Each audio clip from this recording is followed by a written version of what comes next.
Hey, this is the C&D channel. I'm Chris, and this is MMA for you. Okay, I'm going to be doing my predictions for MFC 30. That's going to happen on June 10th. But before I get into that, I'd like to thank my sponsors, GoBusiness123.com and Demarce Sunglasses Boutique. Okay, let's get right to it. There's only like 7 fights on this card, or that's listed so far. So the first fight of the night, we got Cleve versus Mukai Maromo. I got Cleve winning this one. Next fight after that, we got the other Lima brother, as Dhiego Lima is going to fight Toney, excuse me. I got Dhiego Lima winning this one. I think he's someone to look out for. The Lima brothers, obviously, Douglas, he got signed to Bellator. And Dhiego, he's still in MFC, but he has a pretty good win streak under the MFC banner so far. Someone to watch out for sure. Okay. Next fight after that, we got Andreas Spang versus Cody Cron. Cody Cron is a King of the Cage veteran. Andreas Spang, he only has like 6 fights, whereas and he lost his last fight to Mockdead.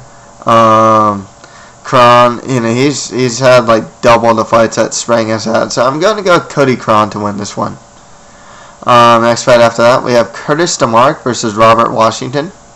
Demarce lost his last fight against Marcus Davis, and Robert Washington lost his last fight to Andreas, if I'm not mistaken. I'm going to go with Robert Washington to win this one. Man, Curtis in his last fight, he was leaving himself so open for knees when he was going for the when he was going for the takedown against Davis. And Washington, I mean, he looked all right against Franca.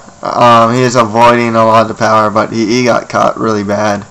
But yeah, I'm gonna go with Robert Washington to win that one.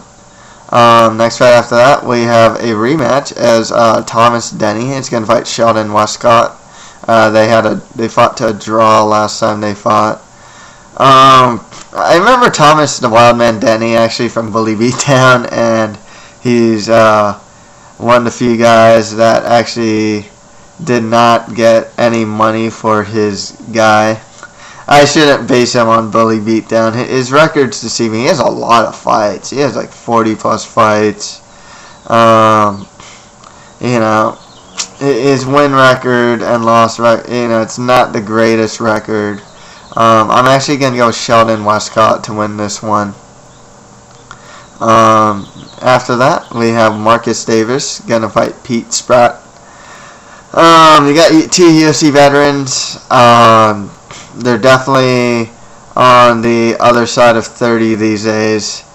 It's tough to say, Marcus Davis has been a bit well, in the UFC he was pretty chinny, in that, he got knocked out by guys like Ben Saunders and Jeremy Stevens. Pete Spratt still does have that power in his hands. I can see Davis going for the takedown game, and I think he's a little more well-rounded. Davis, this is a rematch. I'm going to go with Davis to win this one. I think he's going to go with more of a takedown game and a grappling game. But Pete Spratt does have that power to knock Davis's block off. And I'm always a huge Pete Spratt fan as well. But I'm going to go with Davis. I'm actually a huge Marcus Irish Hand Grenade fan as well. And finally, final fight of the night is Drew Fickett is going to fight Brian Cobb. Drew Fickett was originally supposed to fight Andreas until Andreas got cut from the promotion. I got to go with Drew Fickett. He has a lot of experience. When he's on it, he can be a really good fighter as well. Yep. And that's it for my predictions for MFC 30. Please leave any comments below. And yeah, that's it for MMA for you. Thank you guys very much.